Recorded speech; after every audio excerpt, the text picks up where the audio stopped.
3 مرتبہ سورہ اخلاص کی تلاوت فرما کر مرحوم مغفور سید عباس رضا زیدی ابن السید حسین زیدی کو ایصال فرما دیں۔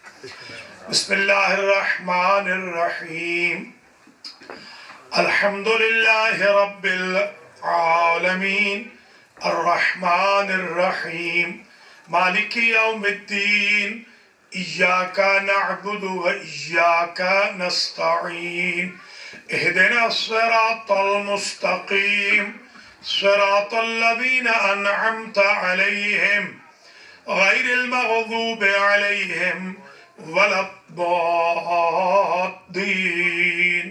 بسم الله الرحمن الرحيم، قل هو الله أحد الله الصمد لم يلد ولم يولد ولم يكن له كفوا أحد. بسم الله الرحمن الرحيم، قل هو الله أحد الله الصمد لم يلد ولم يولد ولم يكن له كفوا أحد. بسم الله الرحمن الرحيم، قل هو الله أحد الله الصمد لم يلد ولم يولد ولم يكن له كفوا أحد. اللهم بثواب هذه الفاتحة وسورة الإخلاص وتلاوة القرآن والنذر والتجمع والذكر بتوسط الأنبياء والمرسلين سيدة نساء العالمين الأئمة الطيبين إلى روح المرحوم المغفور سيد عباس رضا زيدي ابن سيد حسين زيدي، اللهم اغفر ذنوبه وارحم على أحواله واحشره مع النبي وأهل بيته الطيبين واخلف على أهله في الغابرين واجعله عندك في أعلى عليين وارحمه برحمتك يا أرحم الراحمين.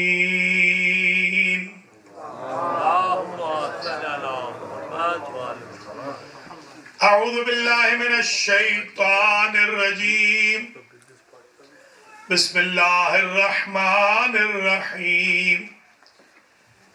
الحمد لله الذي خلق الخلق كله بلا ند ولا نصرة ولا مشاورة، هو الأول والآخر والظاهر والباطن، الخلاق الرزاق ذو القوة المتين. نعتقد وحدانيته ونتوقع غفراننا به يوم الحساب. آلاف التحية والسلام والصلاة والإكرام على سيد الأنام سيدنا ومولانا أبي القاسم محمد،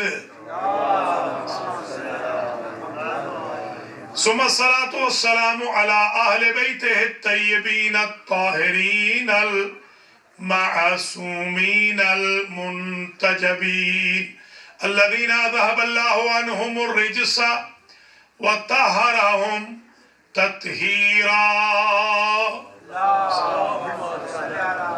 سيما بقية الله المنتظر إمام زماننا هذا، روحي وأرواح العالمين لتراب مقدمه الفداء، عجل الله تعالى فرجه الشريف. أما بعد فقد قال الله سبحانه وتعالى في كلامه المجيد وفرقانه الحميد وهو أصدق الصادقين. بسم الله الرحمن الرحيم، الذين آتيناهم الكتاب يتلونه حق تلاوته أولئك يؤمنون به ومن يكفر به فأولئك هم الخاسرون. صلوات. قابل قدر برادرانو خواہران اسلام، ڈاکٹر آرزو مہدی صاحب کی طرف سے اور سسٹر لینا مہدی صاحبہ کی طرف سے، سسٹر لینا کے والد بزرگوار سید عباس رضا زیدی ابن سید حسین زیدی کی مجلس سے چہلم کے لیے جو عنوان سخن منتخب کیا ہے وہ ہے قرآن خوانی۔ سبحان اللہ۔ آج ہم قرآن و حدیث کی نظر میں قرآن خوانی کے اسٹیٹس پر بحث کریں گے۔ ماشاءاللہ ماشاءاللہ۔ سب سے پہلے تو یہ سمجھ لیجئے کہ بندوں کے ہاں جب آپ جاتے ہیں، کنڈولینس کے لیے جائیں یا کسی خوشی کی تقریب میں جائیں، بندوں کا بندوں کے بارے میں ذکر کرنا جائز ہے بشرطے کہ اس میں معصیت نہ ہو۔ تو جب بندوں میں بندوں کا ذکر جائز ہے تو بندوں میں اللہ کا ذکر کیسے ناجائز ہو جائے؟ یعنی قرآن خوانی کسی وقت بھی کی جائے، شادی کی تقریب ہو یا بیریل سروس ہو، خوشی ہو یا غمی ہو، قرآن پڑھنا چاہیے۔ اس لیے کہ قرآن میں ارشاد ہوتا ہے سورہ بقرہ کی آیت نمبر 121 میں کہ جن کو ہم نے کتاب دی ہے آتیناہم الکتاب یتلونہ حق تلاوتہ، وہ کتاب کا حق تلاوت ادا کرتے ہیں۔ ایک صاحب تھے حضور کے صحابی، ان کا نام تھا صالح مازنی۔ حضور جب اس دنیا سے تشریف لے گئے تو صالح زندہ تھے۔ صالح کہتے ہیں، حضرت صالح رضی اللہ تعالیٰ عنہ کہتے ہیں کہ میں نے حضور کو ایک روز خواب میں دیکھا۔ مجھ سے پوچھتے ہیں این قراءتک القرآن، کیا ہمارے دنیا سے جانے کے بعد قرآن بھول گیا ہے؟ قرآن کی تلاوت کہاں ہے تمہاری؟ تو میں نے کہا یا رسول اللہ اقرأ القرآن صباحا و مساء، میں تو صبح و شام قرآن کی تلاوت کرتا ہوں۔ ظاہر ہے یہ 1435 ہجری کا مسلمان تو تھا نہیں کہ اسے ویکنڈ پہ بھی قرآن پڑھنے کی فرصت نہ ہو۔ یہ تو پہلی صدی ہجری کا مسلمان تھا جسے صبح کے وقت بھی فرصت تھی اور شام کے وقت بھی فرصت تھی۔ صالح مازنی کہتے ہیں مجھے رسول نے کہا تمہاری تلاوت اور قراءت تو ہم تک پہنچ رہی ہے مگر حق تلاوت کہاں ہے؟ کہا یا رسول اللہ حق تلاوت کیا ہے؟ تو آپ نے فرمایا انسان اللہ کے کلام کو پڑھتا جائے، ساتھ روتا جائے اللہ کے عشق میں، اللہ کی محبت میں، یہ حق تلاوت قرآن ہے۔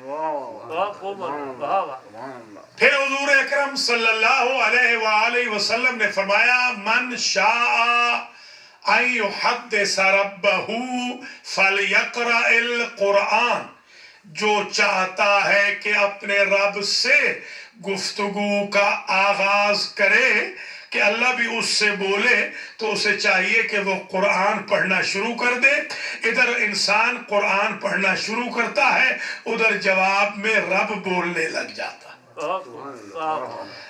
انسان کا اسٹیٹس کہاں چلا جاتا ہے کہ اللہ سے لائن مل جاتی ہے قرآن خوانی کے سبب۔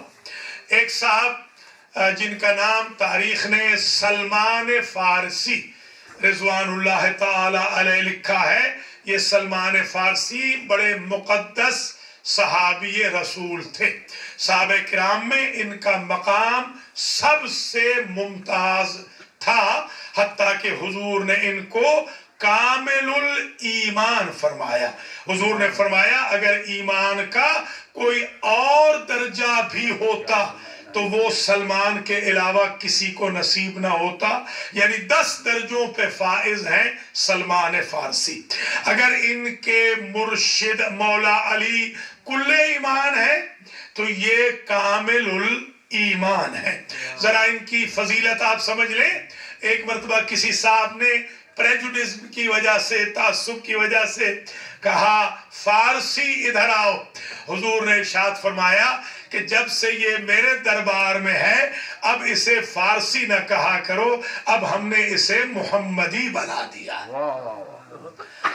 جب ان صاحب نے پھر تعصب کا اظہار کیا تو اللہ کے رسول نے فرمایا تمہیں کچھ خبر ہے کہ سلمان کی اللہ کی نظر میں کیا منزلت ہے؟ کہا یا رسول اللہ فرما دیجئے۔ کہا جس دن سے باغ سے کنورٹ ہو کر سلمان میرے دربار میں آئے ہیں اس دن سے لے کر آج تک اللہ نے کبھی جبریل کے ذریعے کوئی ایسی وحی نہیں بھیجی کہ جس سے پہلے جبریل اللہ کا سلام سلمان کے لیے نہ لاتے ہو۔ پہلے جبریل کہتے ہیں یا رسول اللہ کا سلام سلمان کو پہنچا دیجئے، بعد میں قرآن کی تلاوت کر۔ سبحان اللہ۔ اللہ فرمایا کس درجے پہ ہے یہ سلمان؟ اب سلمان فارسی نے جو روایت نقل کی ہے اسے ذرا سماعت فرمائیے۔ سلمان کہتے ہیں حضور نے مجھ سے کہا یا سلمان علیک بقراءۃ القرآن فإن قراءته کفارۃ الذنوب۔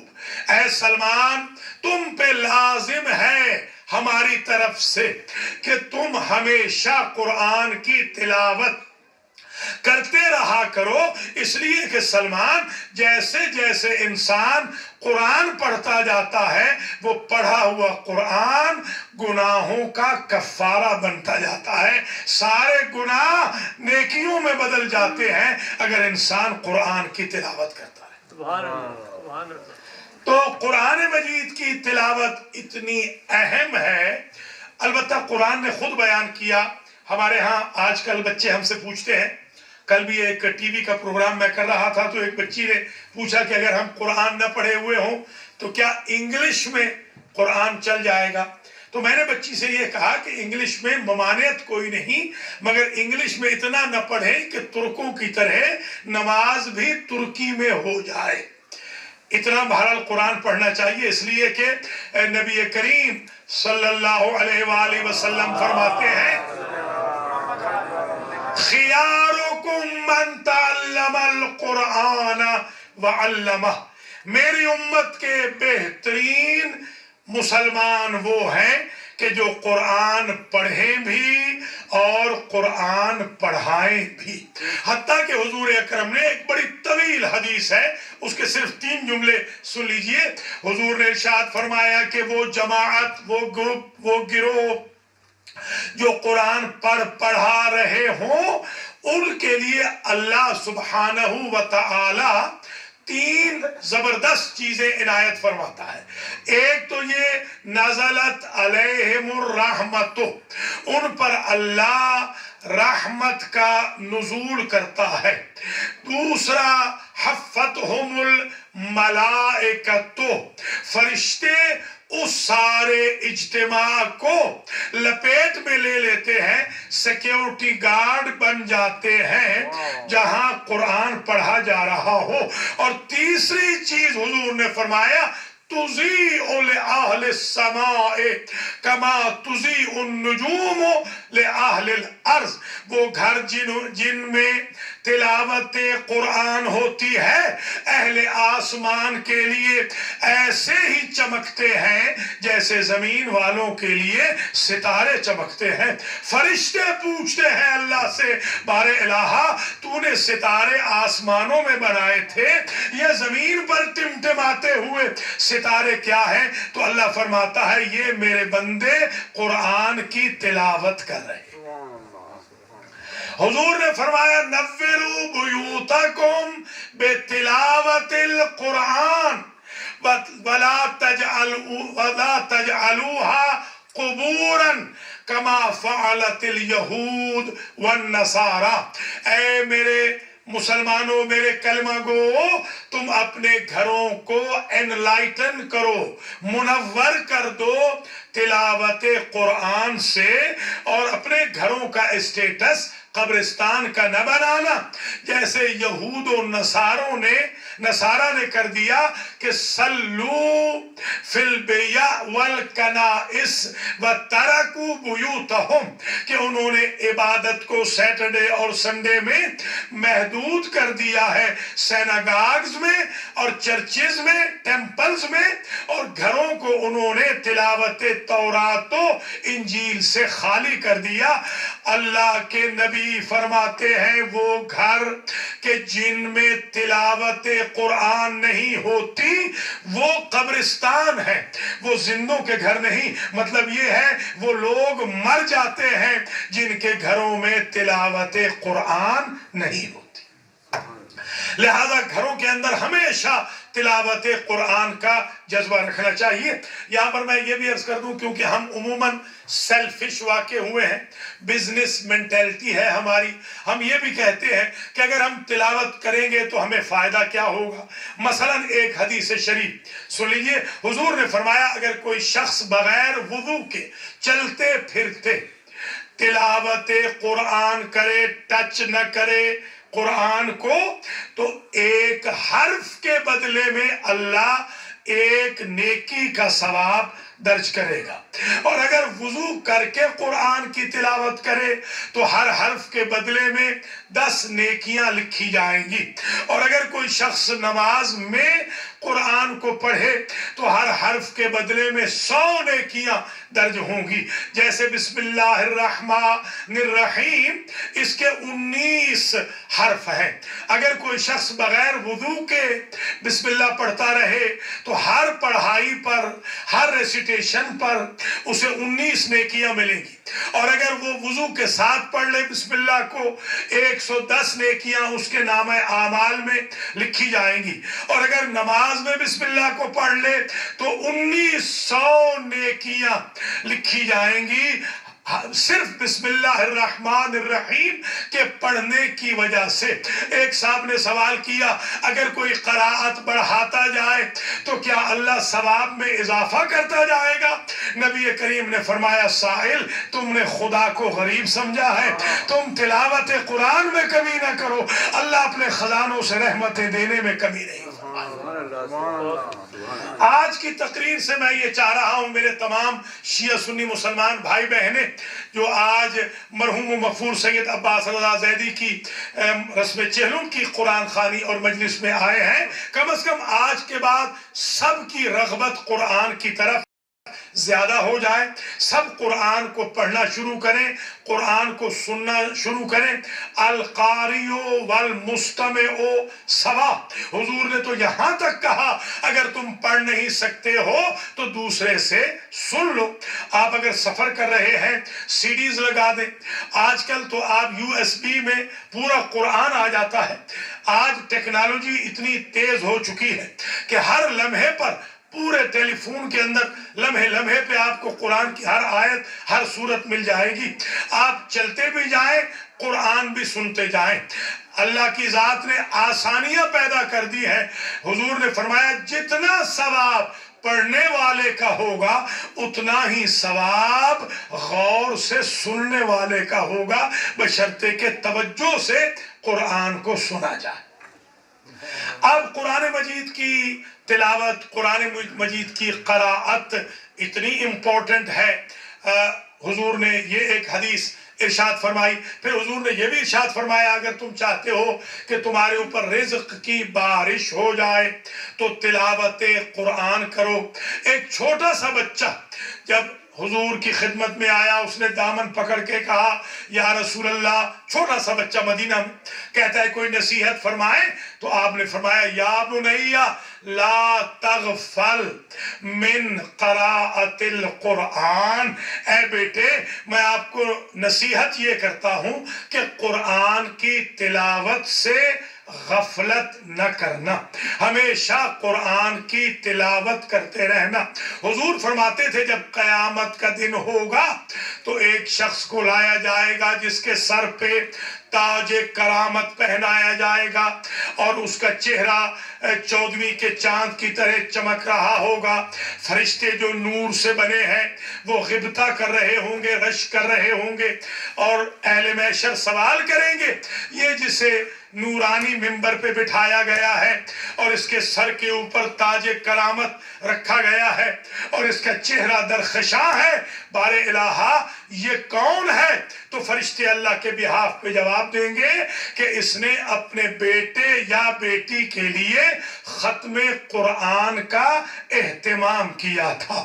جو بھی اپنے بیٹے بیٹی کو قرآن ختم کرائے گا، اللہ قیامت کے دن اسے اہل محشر کے سامنے تاج کرامت پہنائے گا۔ سبحان اللہ۔ آپ اگر چاہتے ہیں کہ وہاں پر باس بنے، سی ای او بنے، مقام ہو، بڑا درجہ ہو، یہاں میں دیکھتا ہوں کہ اگر کسی کمپنی کا کوئی بہت بڑا آفیسر آ جاتا ہے تو لوگ بڑے متوجہ ہو جاتے ہیں، ساری محفل و مجلس کی توجہ اس کمپنی کے سی ای او کی طرف ہو جاتی ہے کہ یہ صاحب اتنی بڑی کمپنی کے پریزیڈنٹ ہیں۔ اگر آپ چاہتے ہیں محشر میں اپنا مقام والا و بالا دیکھنا تو آپ تلاوت قرآن مجید کریں۔ صلوات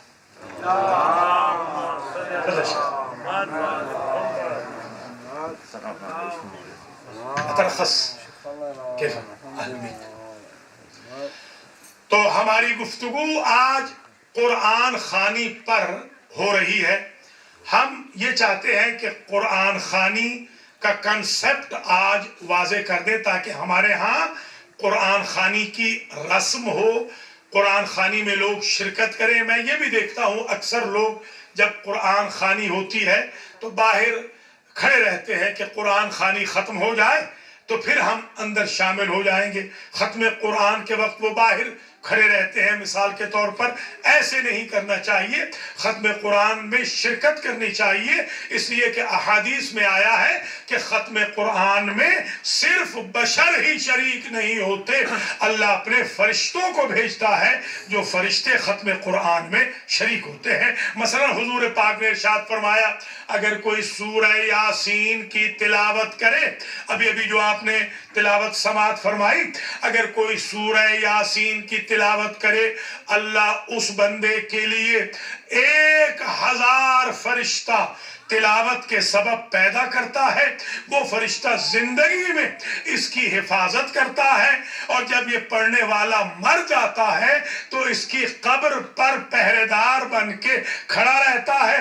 وہ 1000 فرشتہ قیام قیامت تک عبادت خدا کرتا رہتا ہے، ثواب یاسین پڑھنے والے کے نام اعمال میں جاتا رہتا ہے۔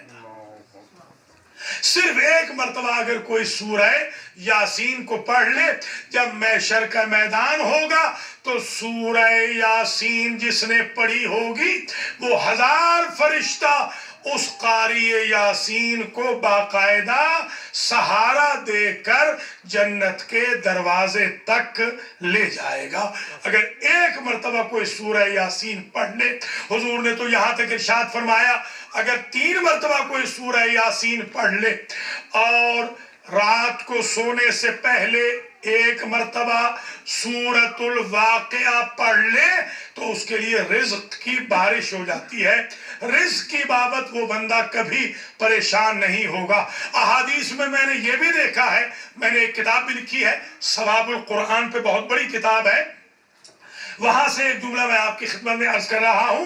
میں نے تو یہاں تک بھی روایتوں میں دیکھا ہے کہ حضور کریم نے ارشاد فرمایا اگر کوئی شخص قرآن کی تلاوت میں غفلت نہ برتے تو اللہ تعالیٰ اس کے قرض کو اپنے خزانے سے ادا کر دیتا ہے۔ اس لیے کہ نبی فرماتے تھے آیات القرآن خزائن اللہ، آیات قرآن اللہ کے خزانے ہیں۔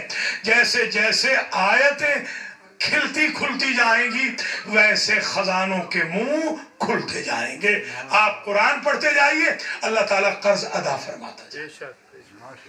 یہ قرآن مجید کی بابت۔ اور پھر ایک بہترین طریقہ جو حضور کریم کا تھا وہ یہ تھا کہ کلما یموت رجل او امرأۃ، کبھی بھی کوئی مرد یا عورت مرتا تھا تو کانا رسول اللہ یقرأ القرآن، رسول کریم کا طریقہ یہ تھا کہ آپ قرآن کی تلاوت فرماتے تھے. کبھی فاتحہ تلاوت فرماتے، کبھی سورۃ الاخلاص کی تلاوت فرماتے.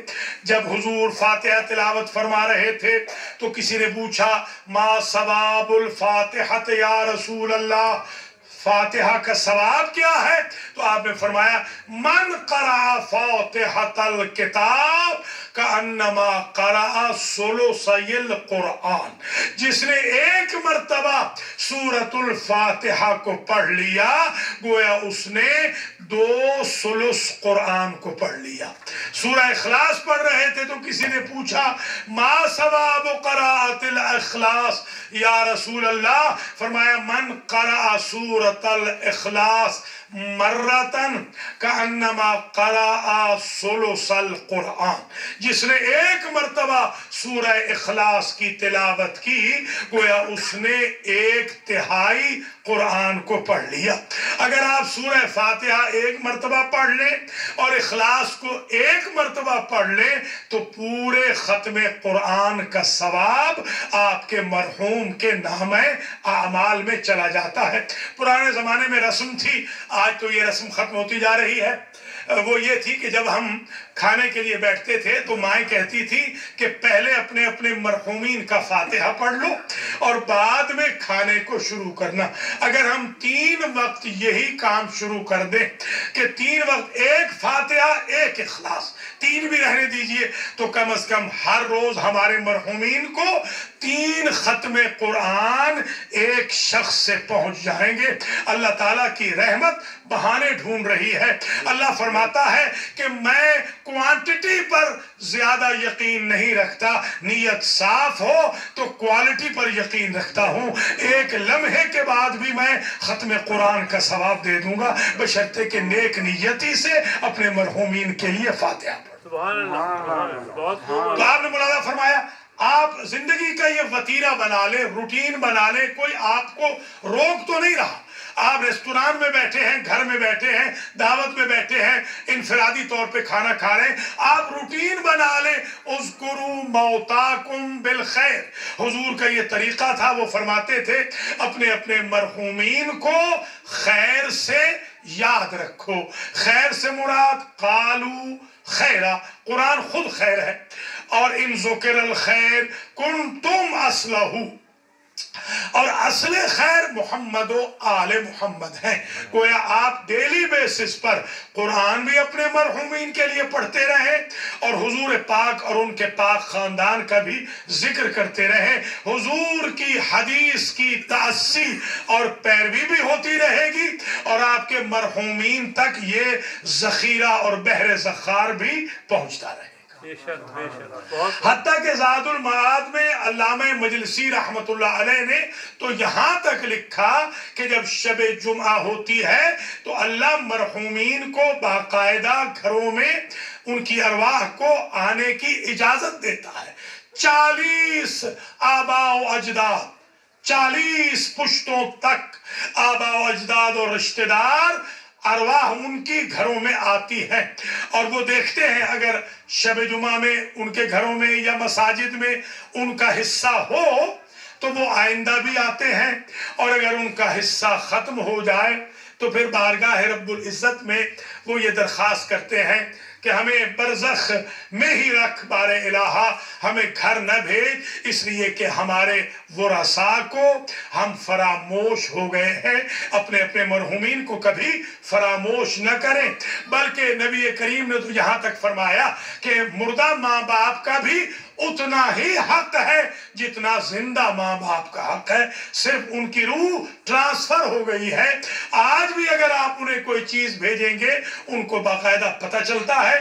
اگر اولاد اچھے کام کرے تب بھی انہیں پتہ چلتا ہے، اولاد برے کام کرے تب بھی انہیں پتہ چلتا ہے. کیا ہی اچھا ہو کہ ڈیلی بیسس پر جب نامہ اعمال پہنچے تو ماں باپ یا مرحومین خوش ہوں کہ ہمارے ورثاء نے ہمیں فراموش نہیں کیا، کئی بار دن میں ہمیں یاد کر رہے ہیں فاتحہ کے ذریعے، کار خیر کے ذریعے. سبحان اللہ. آج کی تقریر ذرا منفرد ہے اور روٹین سے ہٹ کے ہے، صرف اس لیے کہ میں یہ چاہتا تھا کہ آج کم از کم یہ میسج کنوے ہو جائے۔ دیکھیے حضور کریم صلی اللہ علیہ وآلہ وسلم نے جو فاتحہ کا حکم دیا، یہ جو ہم فاتحہ کہتے ہیں، ابھی میں باہر گیا تھا، ڈاکٹر آرزو مہدی صاحب نے حکم دیا کہ یہاں فاتحہ دینا ہے، نظر کہنی ہے معصومین کی، 14 معصومین کی، اور فاتحہ دینا ہے ہمارے فادر ان لا کا، اور لینا مہدی بہن کی طرف سے بھی جو کھانے وغیرہ وہاں رکھے گئے۔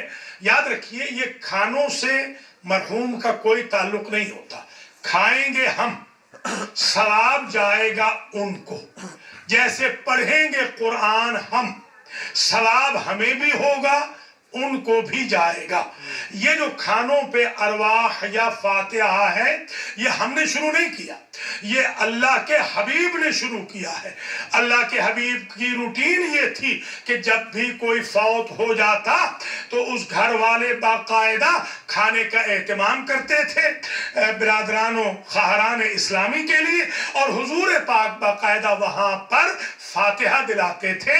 یہ فاتحہ حضور کے دور سے شروع ہوا ہے، اس لیے کہ حضور خود فرماتے تھے اذکروا موتاکم بالخیر، قرآن پڑھ کے، ذکر محمد و آل محمد کر کے، درود پڑھ کے اپنے اپنے مرحومین کو خیر سے یاد کرو۔ اگر حضور کی یہ فرمائش نہ ہوتی تو پھر شیعہ اور سنی دونوں کی کتابوں میں یہ حدیث روایت نہ لکھی ہوئی ہوتی کہ حضور ایک روز چل رہے تھے قبرستان کے قریب سے، اور وہاں پر کوئی عذاب قبر ہو رہا تھا ایک قبر پر، حضور نے اپنے اصحاب سے کہا ایھا الاستقاء مرو، اے میرے دوستو جلدی چلو، اس لیے کہ میں دیکھ رہا ہوں اپنی نظر نبوت سے کہ ایک قبر جل رہی ہے۔ صحابہ کرام کہتے ہیں جب ہم واپس آئے تو ہم نے دیکھا کہ اب حضور نے نہیں کہا جلدی چلے جاؤ، ہم نے پوچھا یا رسول اللہ اتنے تھوڑے سے عرصے میں اس قبر والے کے لیے کیا نیکی کی گئی ہے کہ اب عذاب نہیں ہو رہا؟ تو رسول نے فرمایا جب ہم جا رہے تھے عذاب ہو رہا تھا، جب ہم آ رہے ہیں عذاب ختم ہو گیا ہے، اس لیے کہ اس مرحوم کا ایک بچہ تھا جو آج 5 سال کا ہوا ہے، اور اس نے آج محلے کے عالم کے پاس قرآن پڑھنا شروع کیا ہے، اور آج محلے کے عالم نے اسے بسم اللہ الرحمن الرحیم پڑھائی ہے۔ جب معصوم لبوں کی یہ آواز عرش الہی سے ٹکرائی تو اللہ نے فرشتگان عذاب سے کہا اس بندے کو جلاتے ہوئے ہمیں حیا محسوس ہو رہی ہے، جس کا معصوم بچہ معصوم لبوں سے ہمیں رحمان بھی کہہ رہا ہے اور رحیم بھی کہہ رہا ہے۔ تو آپ نے ملاحظہ کیا صرف بسم اللہ الرحمن الرحیم کی تعلیم کے سبب اللہ کی ذات نے اس مردے کو معاف کر دیا۔ یہاں ایک نبی کریم کی حدیث شریف اور بھی سماعت کرتے چلیں۔ آپ نے فرمایا اربعٌ یشتقن الجنہ، جنت 4 لوگوں کے لیے اشتیاق رکھتی ہے، ایگر ہے۔ ہم سب ایگر ہیں جنت کے۔ جنت 4 لوگوں کے لیے اشتیاق رکھتی ہے، اس کو شوق ہے کہ 4 لوگ میرے اندر داخل ہو۔ کہا یا رسول اللہ کون کون سے لوگ ہیں؟ فرمایا نمبر 1 ذاکر و رحمان، جو اللہ کا ذکر کرتا رہے۔ الا بذکر اللہ تطمئن القلوب، لوگ سلاطین کے دروازے پہ درہم و دینار اور ڈالر میں، سونے چاندی اور ڈائمنڈ میں، بڑے گھروں میں بڑی گاڑیوں میں سکون تلاش کرتے ہیں۔ اللہ فرماتا ہے سکون اللہ کے ذکر سے ہوتا ہے۔ فاذکرونی اذکرکم، تم مجھے یاد کرو میں تمہیں یاد کروں گا، تم مجھے بندوں میں یاد کرو میں تمہیں فرشتوں میں یاد کروں گا، تم اپنی صلاحیت کے مطابق مجھے یاد کرو میں اپنی قدرت کے مطابق تمہیں یاد کروں گا، تم میرا ذکر کرتے رہو میں تمہارا ذکر کرتا رہوں گا۔ ذاکر و رحمان، آج امریکہ کے اندر کرٹسی کا تقاضا یہ ہے، میں اگر آپ کو کال کروں آپ مجھ سے ڈیفرنس آف اوپینین ہی کیوں نہ رکھتے ہوں، کرٹسی میں آپ ایک مرتبہ کال بیک ضرور کر لیتے ہیں. حتیٰ کہ ہم نے تو وائٹ ہاؤس سے بھی دیکھا ہے کہ ہماری آئی ڈی پہ وائٹ ہاؤس سے کال آئی ہے تو ہم نے باقاعدہ وائٹ ہاؤس کو بھی کال بیک کی ہے، اس لیے کہ کرٹسی کا تقاضا یہ ہے کہ کال بیک کرنی چاہیے، دوست کرے دشمن کرے. اگر امریکہ میں یہ ہے کہ کوئی بھی کال کرے تو ایک کال ضرور جواب میں کی جاتی ہے. اللہ فرماتا ہے میرا بندہ جب مجھے ایک مرتبہ یاد کرتا ہے میں اسے اپنے سٹیٹس کا خیال نہ رکھتے ہوئے 10 مرتبہ یاد کرتا ہوں. وہ ایک مرتبہ مجھے پکارتا ہے میں 10 مرتبہ اسے پکارتا ہوں. اور جو توبہ کی کشتی پہ سوار ہو کر آتا ہے تو مجھے بڑی خوشی ہوتی ہے. جس طرح تمہیں کوئی گم شدہ مل جائے تو تم باغ ہو جاتے ہو، اس سے 70 گنا زیادہ مجھے خوشی ہوتی ہے جب میرا بندہ توبہ کی کشتی پر سوار ہو کر میری بارگاہ میں پلٹ آتا. تو آپ نے ملاحظہ فرمایا کہ یہ حضور کا طریقہ تھا. اور اسی طریقے سے خاص طور پہ فاتحہ، یہ سورۃ الفاتحہ ایسی سورت ہے کہ جس کے 20 نام ہیں اور یہ قرآن خوانی میں، فاتحہ خوانی میں ضرور پڑھی جاتی ہے. بلکہ حدیث شریف ہے ام الکتاب عوض، یہ جو فاتحہ ہے سارے قرآن کا عوض ہے. وَلَيْسَ شَيْءٌ عوض غیرہا، فاتحہ کے علاوہ کوئی عوض نہیں. یعنی لا صلاۃ الا بفاتحۃ الکتاب، جب تک فاتحہ نہ پڑھا جائے نماز ہو ہی نہیں سکتی. نماز میں فاتحہ کا ہونا ضروری ہے.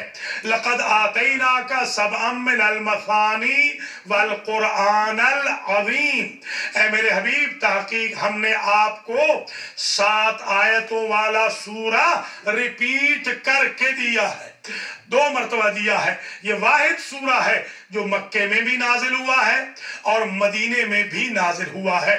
فاتحہ کو صرف مخصوص نہ کیجئے گا مرحومین کے ساتھ. ہماری غلط فہمیاں بھی بہت ہیں. جیسے ہم سمجھتے ہیں کہ اگر روح نہ نکل رہی ہو تو یاسین پڑھو تاکہ فوراً روح نکل جائے. یاسین کو اس لیے بھی پڑھنا چاہیے کہ روح نہ نکلے اور موت کو اللہ حیات میں بدل دے. صرف اسی لیے نہیں ہے فاتحہ کے مرحومین کے لیے ہے، نہیں، زندوں کے لیے بھی ہے. شفاء مریض کے لیے فاتحہ ہے، مثلا رزق کی وسعت کے لیے فاتحہ ہے، مشکلات کے حل کے لیے فاتحہ ہے. حضرت علی علیہ السلام ارشاد فرماتے تھے جب بھی مجھے کوئی مشکل درپیش ہوتی تو میں 2 رکعت نماز حاجت پڑھتا جن میں کم از کم 2 مرتبہ فاتحہ ہے.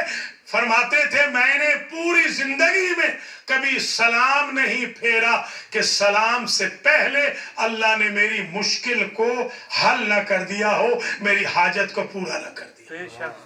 فاتحۃ الکتاب حل مشکل کے لیے بھی ہے. سورۃ الحمد والشکر، یہ سورت جو کہ مغنی ہے، جو کہ کافی ہے، یہ سورت جو کہ ام الکتاب ہے، ام القرآن ہے، فاتحۃ الکتاب ہے. آج یہ بات سمجھ لیجئے، آج ہو سکتا ہے یہ جوان بچے نہ سمجھے مگر بزرگ سمجھ لیں، پھر جوان بچوں کو بھی میں عرض کر دیتا ہوں ان کے سمجھانے کے لیے بھی. آج سے تقریباً 30-40 سال پہلے ہم جو دیہات کے لوگ ہیں ہم نے دیکھا کہ کینز آئے تھے. کینز ہمارے دیہاتوں میں مثلاً کوئی بھی کین ہے تو اس کے اوپر باقاعدہ جو ڈھکن ہوتا تھا اس کے لیے کین اوپنر کی ضرورت ہوتی تھی. اگر کین آپ نے خرید لیا اور کین اوپنر نہ خریدا تو آپ اس پروڈکٹ کو جو آپ کی ملکیت تھا یوز نہیں کر سکتے تھے. تو گویا کین اوپنر کی ضرورت تھی تاکہ آپ کا خریدا ہوا پروڈکٹ آپ کے استعمال میں آ سکے. یہ جو حضور نے فرمایا کہ سورۃ الفاتحہ فاتحۃ الکتاب ہے، یعنی اللہ کی رحمت کا پروڈکٹ اندر موجود ہے کین کے اندر، اور اس کے کین اوپنر کا نام سورۃ الفاتحہ ہے. جیسے ہی آپ فاتحہ پڑھتے جائیں گے ساری رحمت خدا کھل کے آپ کے سامنے آ جائے گی. آج کل کی زبان میں سمجھانا ہو تو یوں سمجھاؤں کہ ہم نے جب کمپیوٹر سیکھا، 90s کی بات ہے، ہمارے ایک انسٹرکٹر تھے جو ہمیں سکھا رہے تھے ہم ساری رات کوشش کرتے رہے اور ہم سے کوئی ویب پیج نہ کھل سکی. 4-5 بجے کے قریب جب استاد آئے, ہم نے کہا بھئی ہم سے تو ساری رات, ہم نے تو بڑی تہجد بھی پڑھی, کئی رکعتیں پڑھی, بڑے اعمال و وظائف کیے کہ کھل جائے, مگر اس نے تو کھلنے کا نام نہیں لیا. ہمارے انسٹرکٹر نے بتایا کہ حضور آپ نے ڈاٹ کو کلک کیا تھا. ہم نے کہا نہیں. انہوں نے کہا ڈاٹ کے بغیر کوئی ویب پیج کھل نہیں سکتی. تو گویا دوسری بات حضور نے جو کہا فاتحۃ الکتاب, یہ سورۃ الفاتحہ ہے. یعنی اللہ کی ویب پیج قرآن اس وقت تک کھل نہیں سکتا جب تک فاتحہ کا آپ سہارا نہ لے, اور فاتحہ اس وقت تک کھل نہیں سکتی جب تک بسم اللہ کے نقطہ تحت الماء علی ابن ابی طالب کا سہارا نہ لے.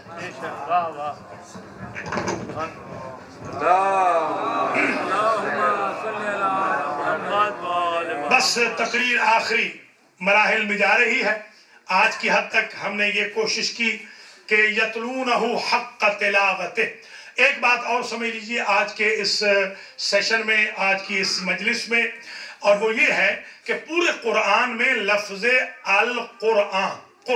لفظ قرآن پورے قرآن میں 70 مرتبہ استعمال ہوا ہے. اور عجیب اتفاق ہے کہ لفظ جنت بھی اضافتوں کے بغیر پورے قرآن مجید میں 70 مرتبہ آیا ہے. اب آپ کو اندازہ ہوا کہ 4 وہ لوگ ہیں کہ جنت شوق رکھتی ہے. نمبر 1 ذاکر الرحمن, نمبر 2 قاری القرآن, نمبر 3 مطعم و جوعان, بھوکے کو کھانا کھلانے والا, اور نمبر 4 صائم و شہر رمضان. ان 4 لوگوں کے لیے جنت مشتاق ہے. ایک صحابی ہیں حضرت عباد رضی اللہ تعالی عنہ, ایک جنگ میں پہرے پر یہ اور کچھ اور ان کے دوست متعین تھے. صحابی کو تیر لگتا ہے, ایک لگتا ہے, دوسرا لگتا ہے, تیسرا لگتا ہے, چوتھا لگتا ہے.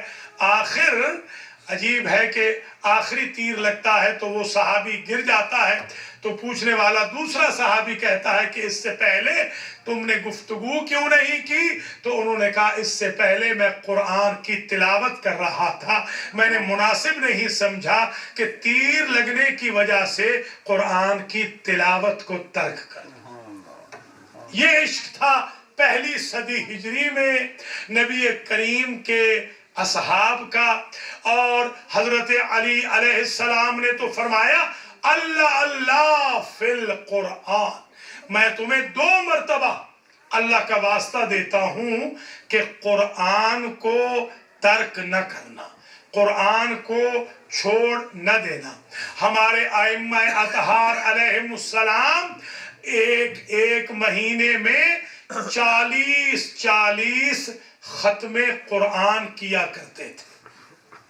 یعنی سوا قرآن ڈیلی پڑھتے تھے ہمارے ائمہ اطہار.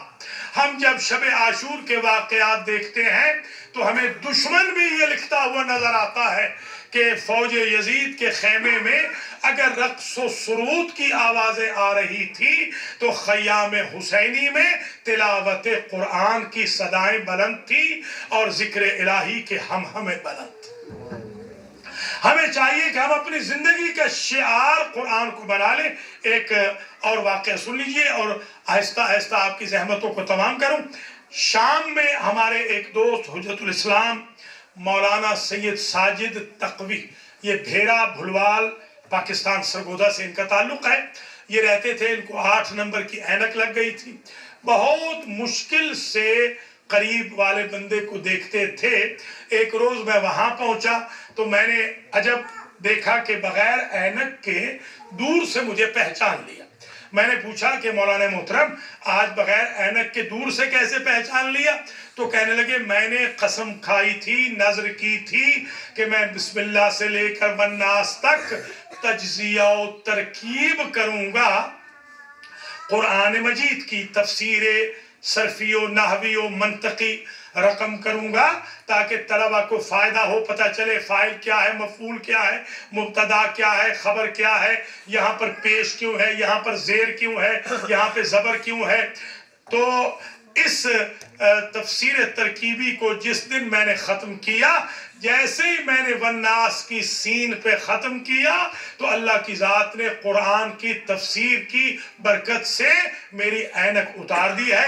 اس بات کو 18 سال ہو گئے ہیں، ابھی بھی وہ مولانا موجود ہیں، بغیر اینک کے لکھتے پڑھتے ہیں۔ اللہ کی ذات نے ان کی آنکھوں کی بینائی پلٹا دی قرآن مجید کی خدمت کی وجہ سے۔ ایک واقعہ اور سن لیجئے۔ ہمارے ایک مجتہد ہیں علامہ طبرسی رحمت اللہ علیہ، انہوں نے خود اپنے واقعہ میں لکھا ہے کہ مجھے سکتہ قلبی ہو گیا، ہارٹ اٹیک ہو گیا، اور مجھے میرے رشتہ داروں نے سمجھا کہ میں مر چکا ہوں۔ اس زمانے میں لیبز وغیرہ کا اہتمام تو ہوتا نہیں تھا، دفن کر دیا، مجھے نہلایا دھلایا، کفن پہنایا، دفن کر دیا۔ میں دفن ہو گیا، وہاں پر سکتہ قلبی، ہارٹ اٹیک ٹوٹ گیا، میں ہوش میں آ گیا۔ میں نے ہوش میں آ کے دیکھا کہ قبر میں دفن ہوں۔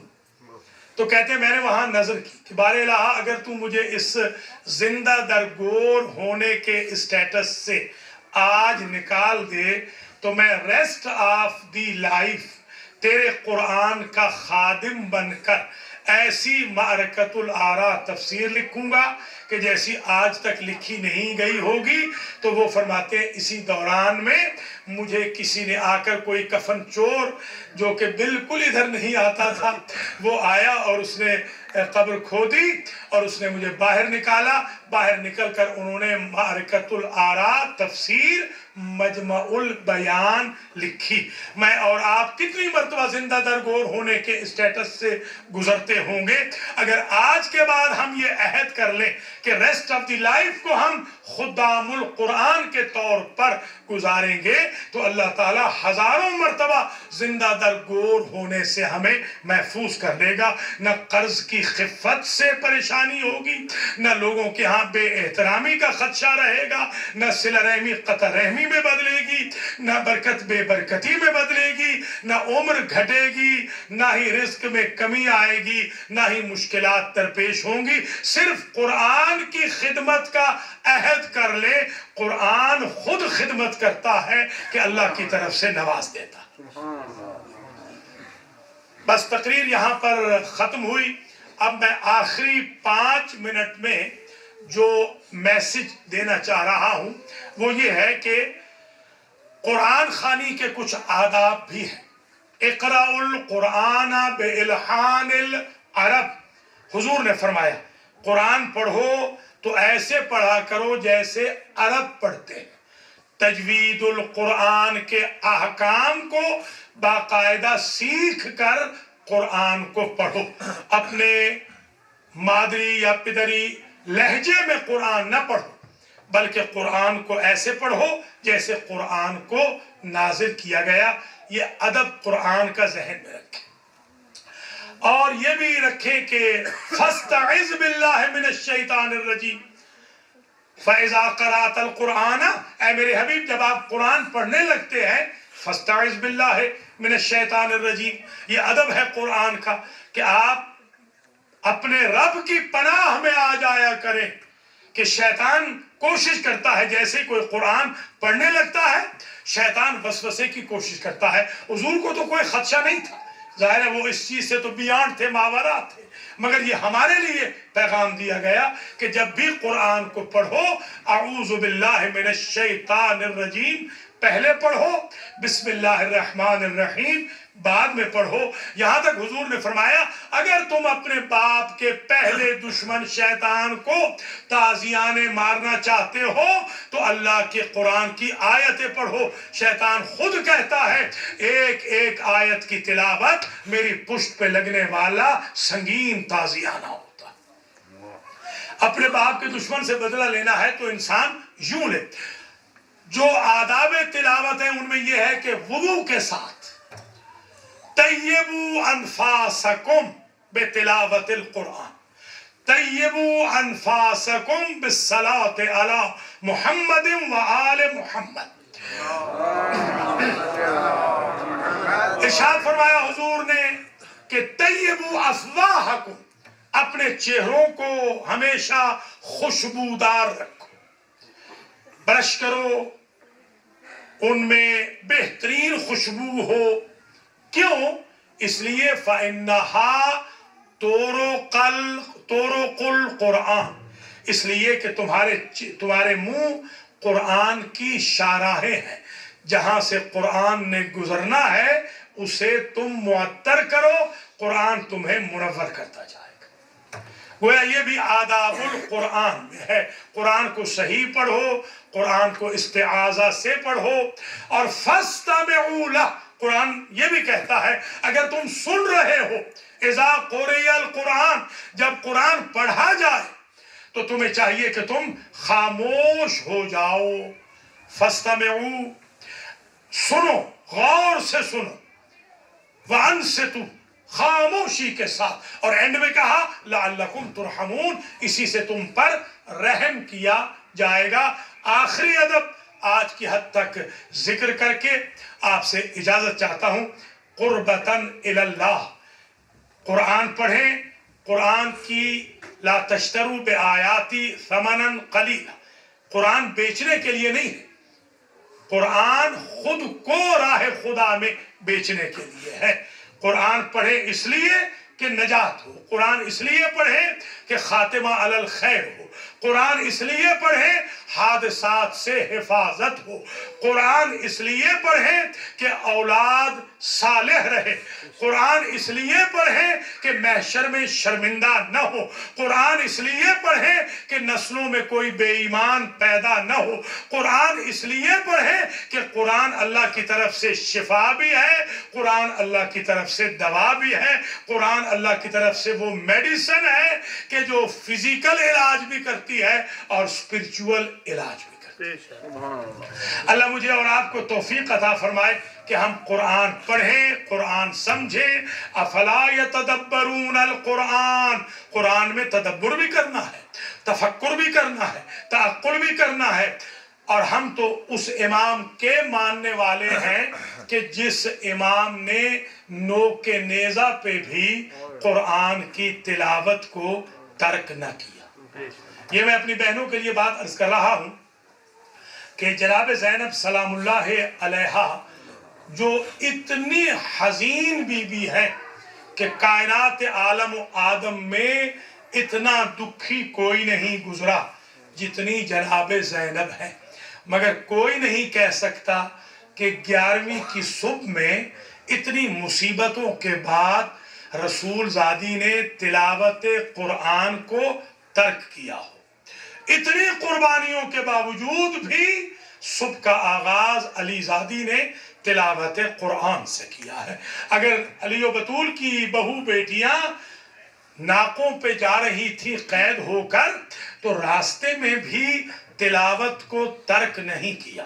عابد بیمار کہ جن کا حال یہ تھا کہ طوق خاردار پہنایا گیا تھا، امام علیہ السلام گردن کو سیدھا نہیں کر سکتے تھے، مگر بازار کوفہ و بازار شام میں ملنے والوں نے کہا فرزند رسول کی زبان پہ قرآن کی تلاوت جاری تھی۔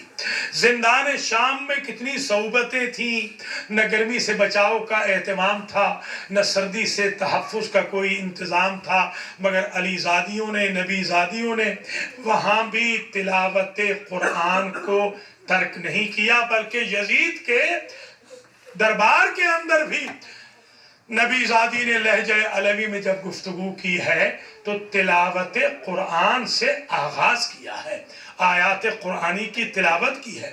یزید ملعون کے سامنے بھی، عبید اللہ ابن زیاد ملعون کے سامنے بھی سیدہ زینب نے قرآن پڑھا۔ گویا کربلا والوں نے یہ بتا دیا کہ ہم اگر مصیبت میں ہوں تب بھی قرآن پڑھتے ہیں، ہم راحت میں ہوں تب بھی قرآن پڑھتے ہیں۔ کوئی یہ نہ سمجھے کہ جبریل و میکائیل اسرافیل اگر ہمارے دروازے پہ کھڑے ہوں تو ہم قرآن پڑھتے ہیں، اور جب ہم مصیبتوں میں مبتلا ہوں تو ہم قرآن کو فراموش کر دیتے ہیں۔ نہیں، قرآن ہمارا شیوہ حیات ہے۔ ہم ہمیشہ، بلکہ میں اپنی بہنوں کی خدمت میں یہ جملہ بھی عرض کروں گا، جب بی بی فاطمہ الزہرا کا وصال ہوا تو وصیتوں میں ایک وصیت یہ بھی تھی، یا علی آپ رات کے چھانے تک میری قبر پہ بیٹھ کر قرآن پڑھتے رہیے گا۔ میں چاہتی ہوں کہ قبر میں بھی میں آپ کے اچھے لہجے کا قرآن سنتی جاؤں۔ ذرا غور فرمائیں، اس کا مطلب یہ ہے کہ بی بی پاک کو قرآن کے استماع سے اتنی رغبت تھی کہ دنیا سے چلی گئی ہے تب بھی کہتی ہے میری قبر پہ بیٹھ کر قرآن کی تلاوت کرتے رہیے گا۔ بس میرے عزیزو، یہی ہمارا شیوہ حیات ہے۔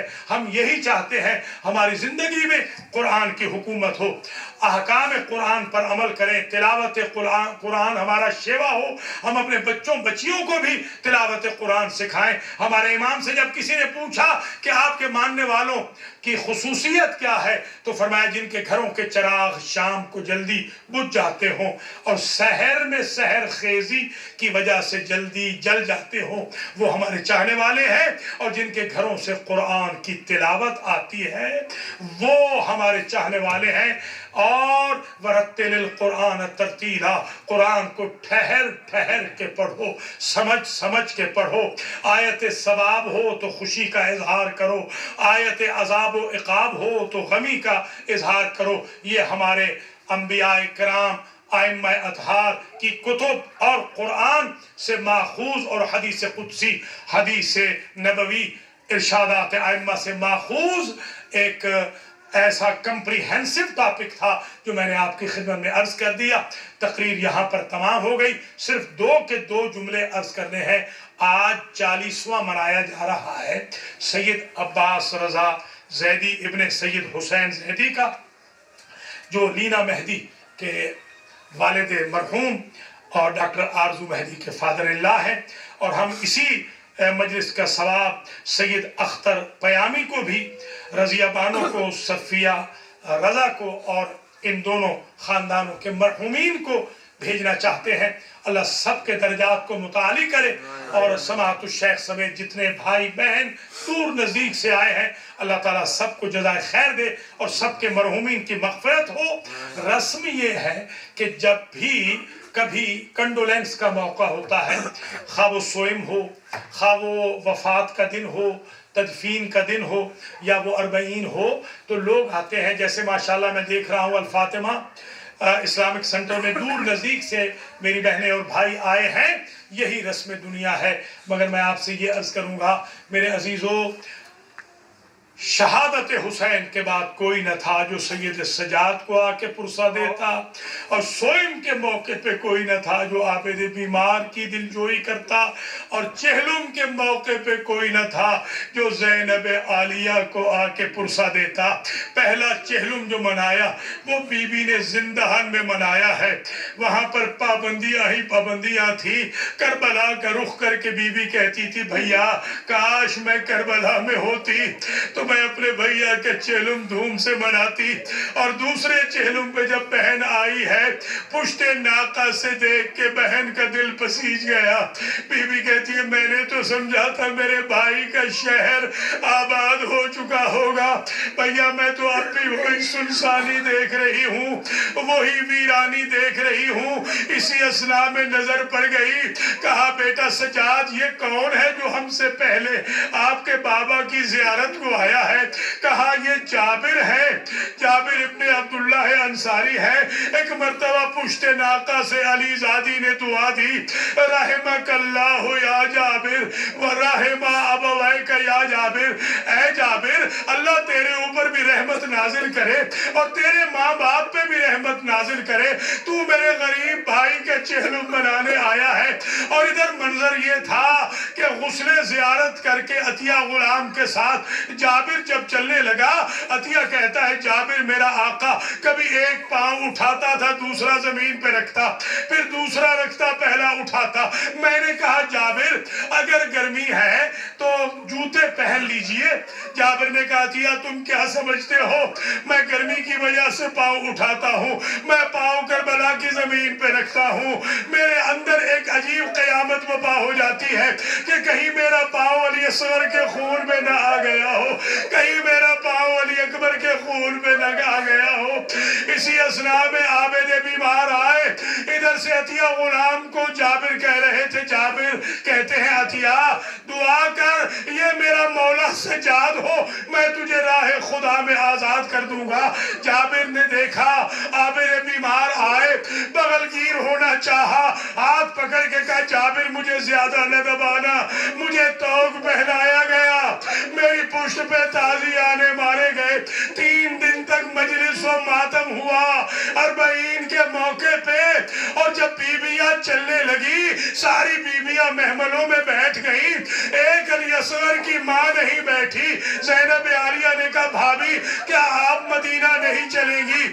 اصغر کی ماں کہتی ہے رسول زادی اگر آپ مجھے معاف کر دیں, جتنی بیویاں محملوں میں بیٹھی ہیں ان کا کوئی نہ کوئی رشتہ دار مدینہ میں موجود ہے.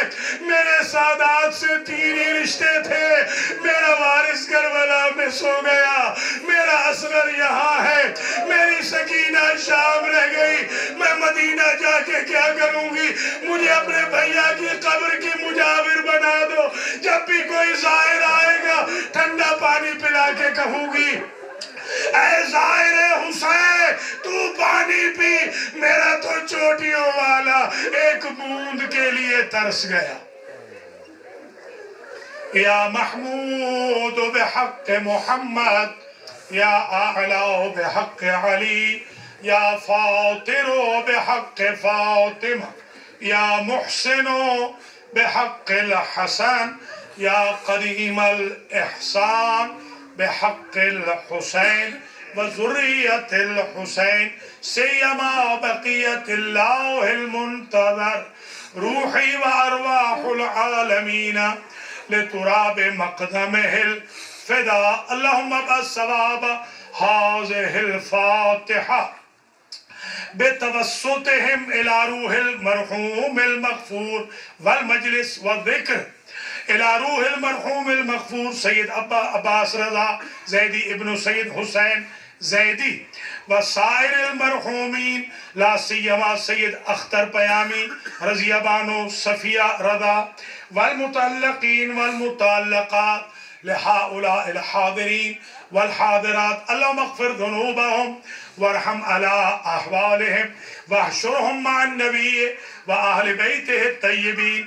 اللهم اغفر للمؤمنين والمؤمنات والمسلمين والمسلمات الأحياء منهم والأموات.